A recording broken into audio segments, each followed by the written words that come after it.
This is a very different audience than I usually speak to, because I have the feeling that they all have a well-established spiritual background one way or the other, maybe by being a channeler themselves or a teacher and so on. So I'm speaking to people who don't know much, who know about spirituality.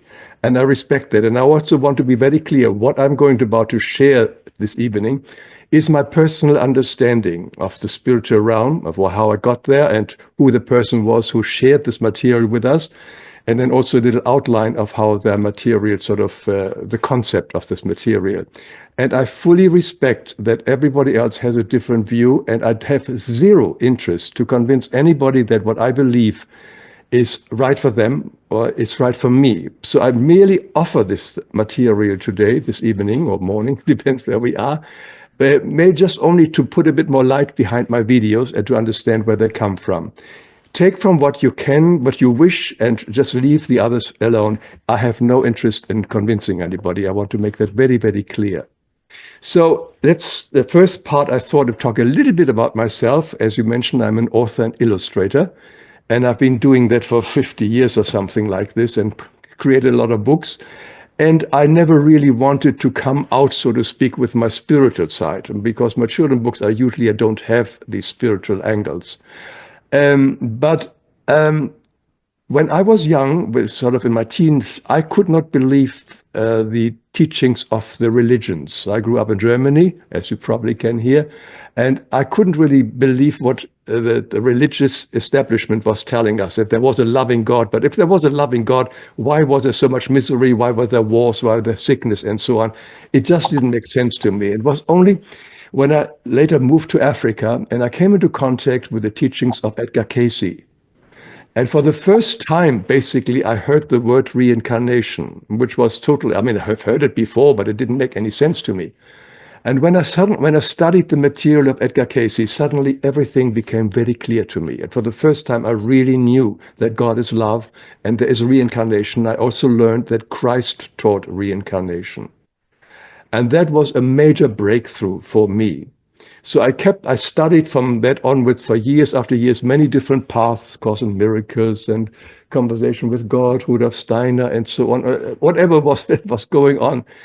And it was only some 40 years ago that I came into contact with a teaching from a woman in Germany. Somebody got me to a public talk in New Haven, and there was somebody from Germany who was speaking about this woman who has actually amazing material coming through her. And initially I was very skeptical, but somehow it sounded extremely familiar with me. I felt at home with it, but I was still skeptical because I just thought, I want to go slowly. I had done many different paths in the past and understand that there comes a time to let go of them and move on. And I just wasn't quite ready to get into a new path. But it caught me, and it caught me intensely, because whatever I read, the material, there was a resonance in my deeper soul and says, this is what you knew all the time, and this is now coming back to your foreground. Now, who is this woman in Germany? Who was this woman in Germany? Her name was Gabriele. She grew up in Würzburg in Germany. She was Catholic. Her family was Catholic, but she also had great problems with all the same question as I have with God being love and so on. How is it all possible? Because the churches don't really answer these questions. And she was very close to her mother. And when her mother died, her whole world was basically collapsing. She was married, she had a child, but she was so close to her mother that she was really falling into a depression or something. She was very sad and so on. And she got within and after a while, somehow, suddenly she heard a voice that says, I am your God, I'm your Lord, I'm your God. So she was shocked. This is crazy. She had never heard anything about channeling or prophecy or whatever it is. For her, it was totally absurd that things come, but she heard these voices. She shared them with her husband, and the husband says, well, let's listen to it, see what they have come up with. And over the next few years, more and more of these revelations came through her. God, Christ, and also a teacher who introduced herself as Brother Emmanuel. who was the cherub of divine wisdom in the absolute reality. And the material which came through her, and she wrote down, and she also talked publicly on many occasions, was just of such an intensity and such detail I have not found in any other spiritual path that I've studied in the past. The closest thing I can come to is maybe the Edgar Cayce material, but the Edgar Cayce material has this one big problem. It's very complicated. Anybody who studied and read it says you have to read the sentence 3 times to know, to make sense of it. She speaks now in clear language, easy to understand. And people were attracted to this path. And it was also, certain things were very important here.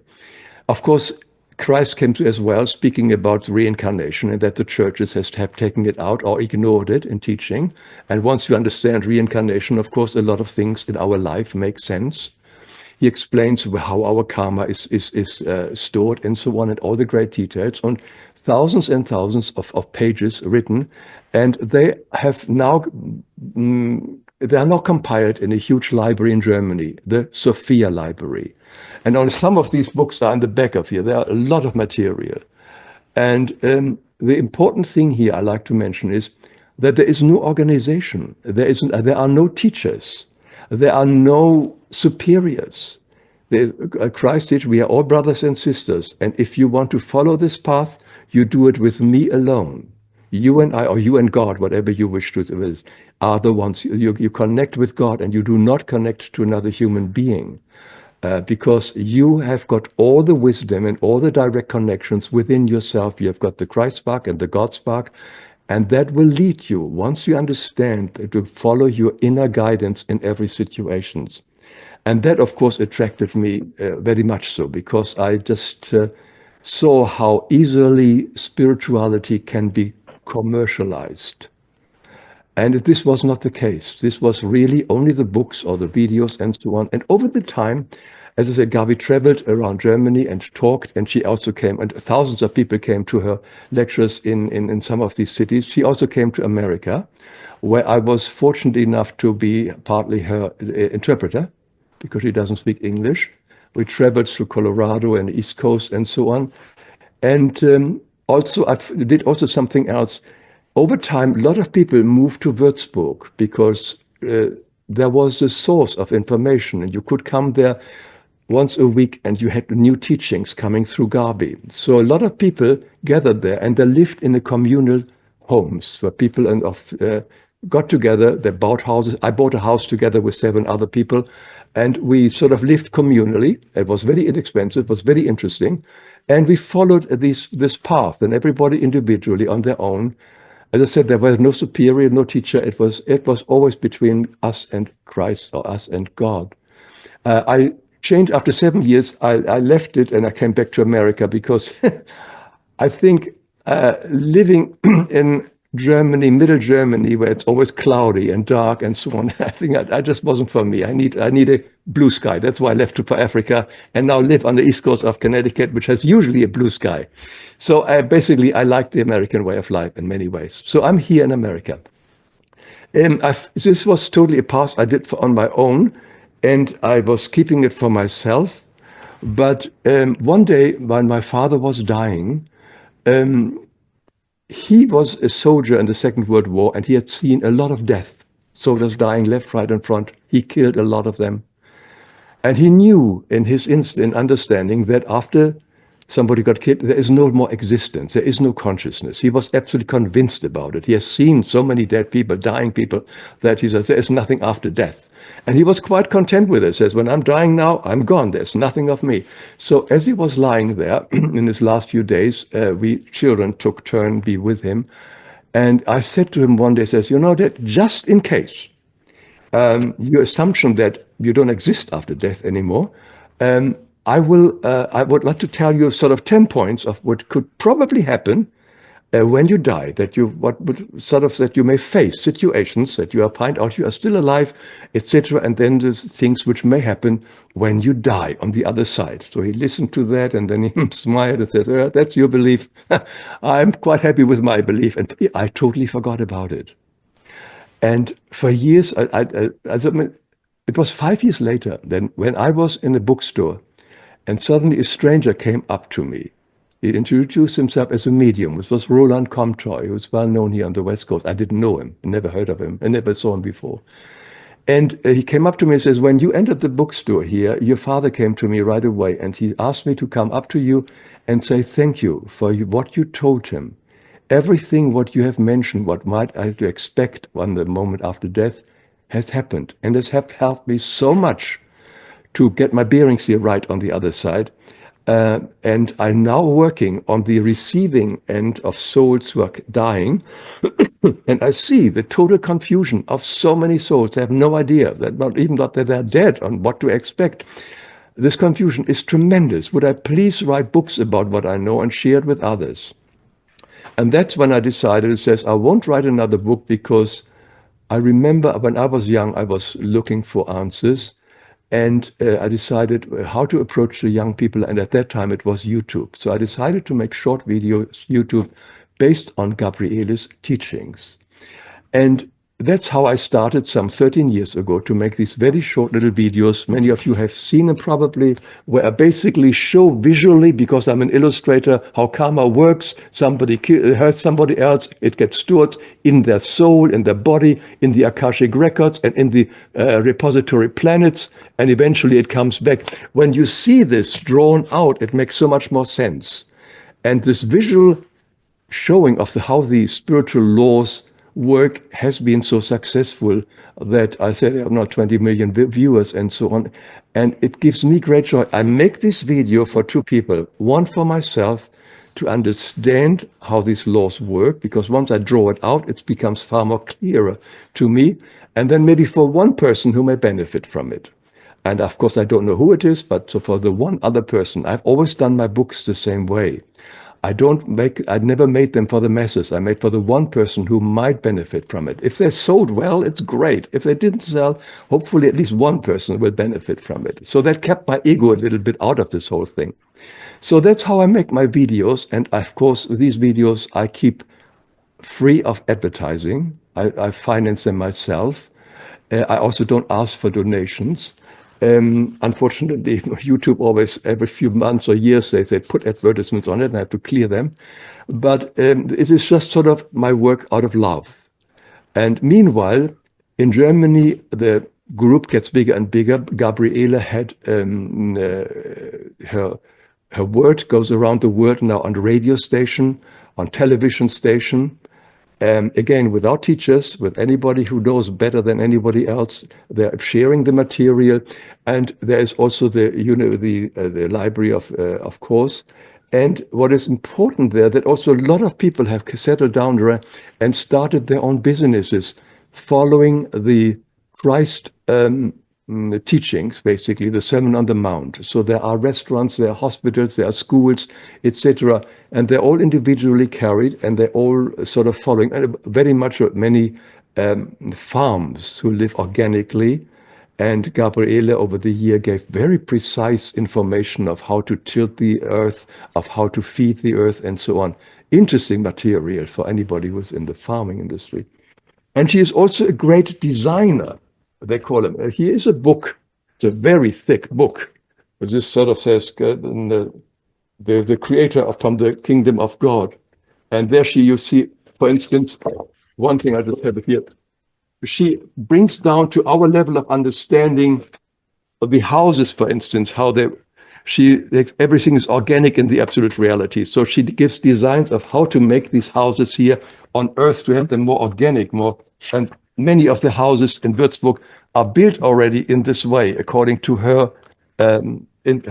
suggestions. And all the details from lights and lamps, and this is a huge library there. They just had an Easter gathering there for 1,000 people in that room. It's pretty big.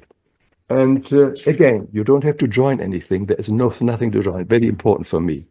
So that is basically, in very short terms, a version sketching out where I come from and how the material from Gabi comes through Gabi. Gabi is a teacher. She died last year.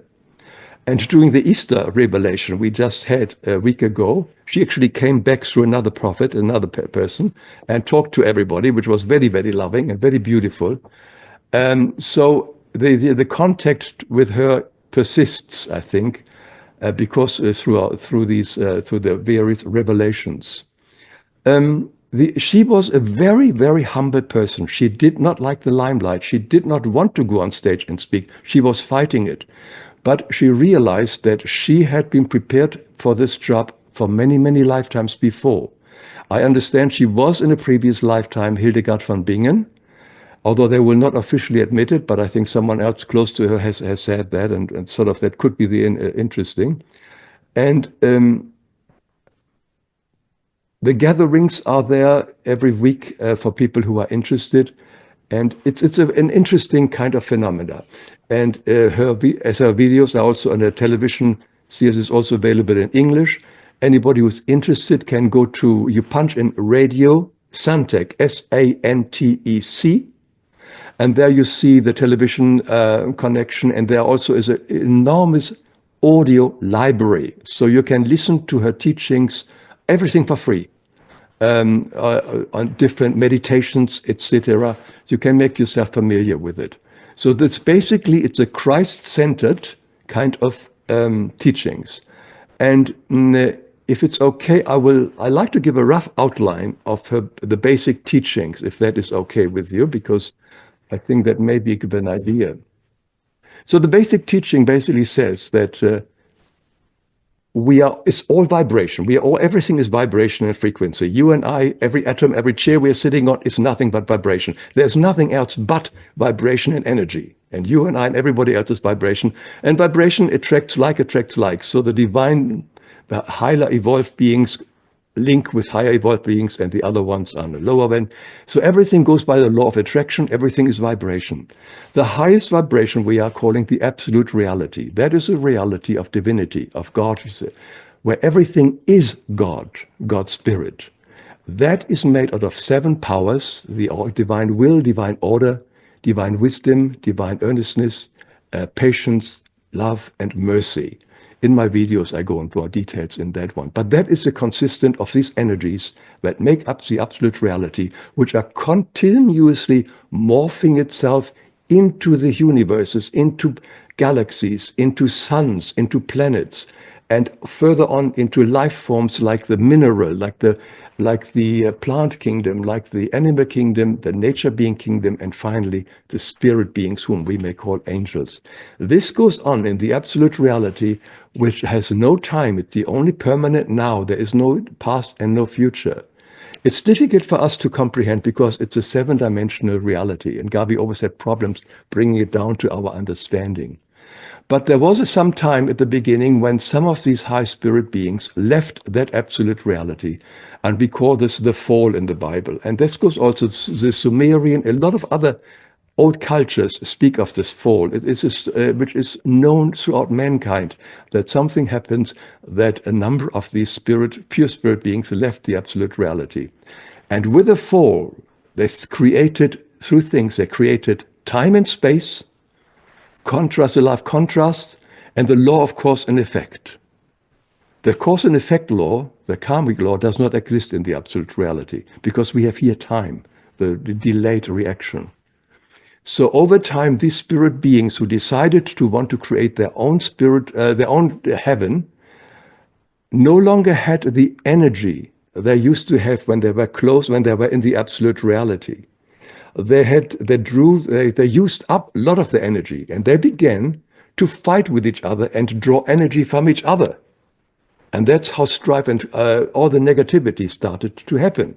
And we do this still today in our day-to-day life, that we are basically, a lot of our interaction with other people is trying to get energy. Well, like, if I want attention, I want you to listen to me, I want you to admire me, I want you to follow me, etc., etc. I want you a lot of likes on my Facebook page.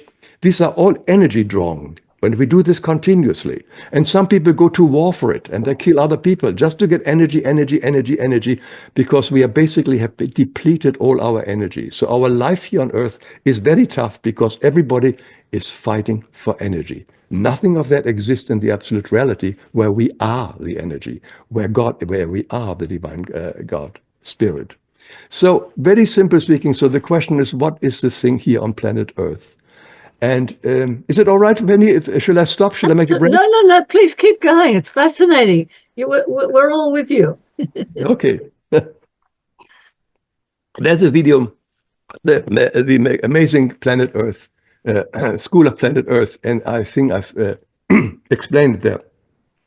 We are spirit beings, shaded spirit beings, so to speak. We have all the negativity that we have done ever we left the absolute reality has become our karma, our soul burden, so to speak.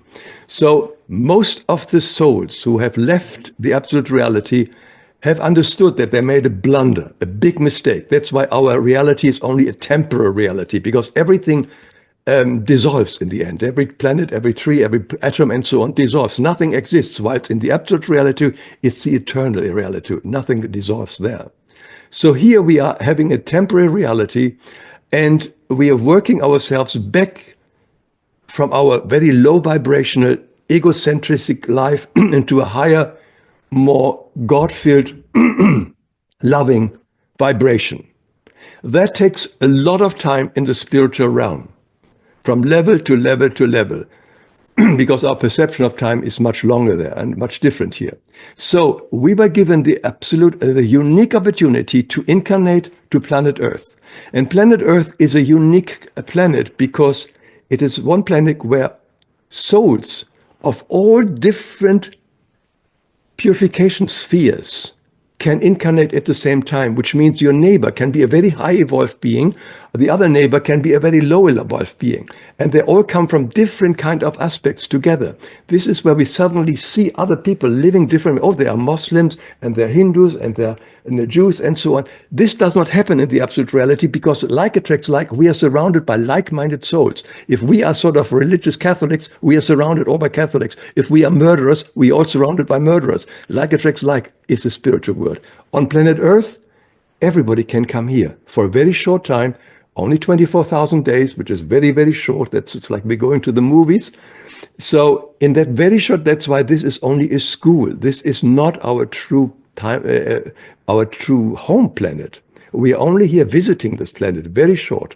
And in this very short time, we now have the opportunity to clear as much karma as ever possible, to the point that we can clear almost all the karma we have, so that we can go right back to the absolute reality if we are very, very diligent in our work.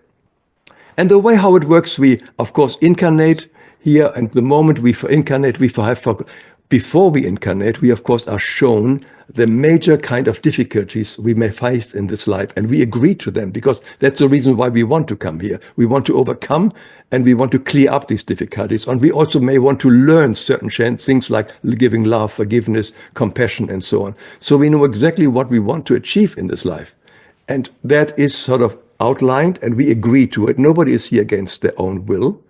And then we incarnate, we forget everything, we forget all our past lives, we come here and we think this is the only life we have, the only planet there is, and then we grow up, taking on all the programs of our environment, from our parents, from our teachers, from the churches, etc. And our days are filled by events, big ones and small events, that are coming back to us from the repository planets.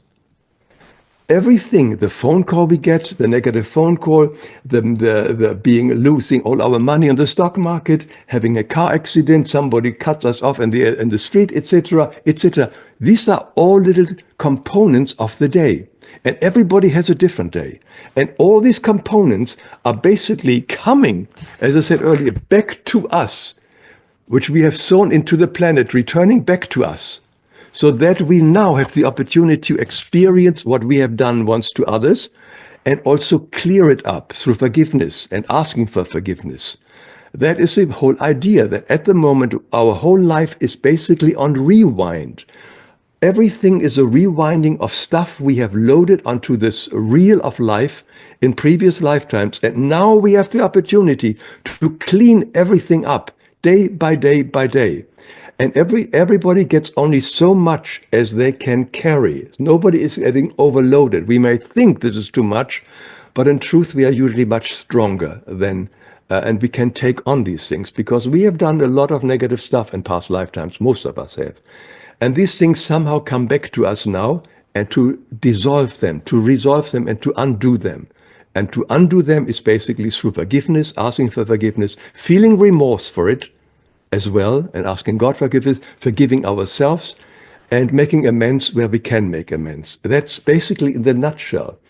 And we also here have other things. And then, of course, here we also have the law of projection or the law of resonance, which means everything or everyone outside of ourselves who upsets us is something in ourselves that still needs to be cleared up. The outside world is nothing but a mirror. I do have my little toy here. No, it's gone now. Where everything around us is a mirror. Every person around us, every situation is a mirror of ourselves. And any emotional charge that we have is a signal that here is something we have to clear up. If our president really makes us upset, then definitely there's something in us that we also would like to have that power and maybe do the similar things, but differently. So there is no coincidence why a certain person upsets us. It's the mirror effect. Again, we can find out our own shortcomings by understanding that all the negative emotions that we think the outside world is causing in us are actually things which in us are still unloving.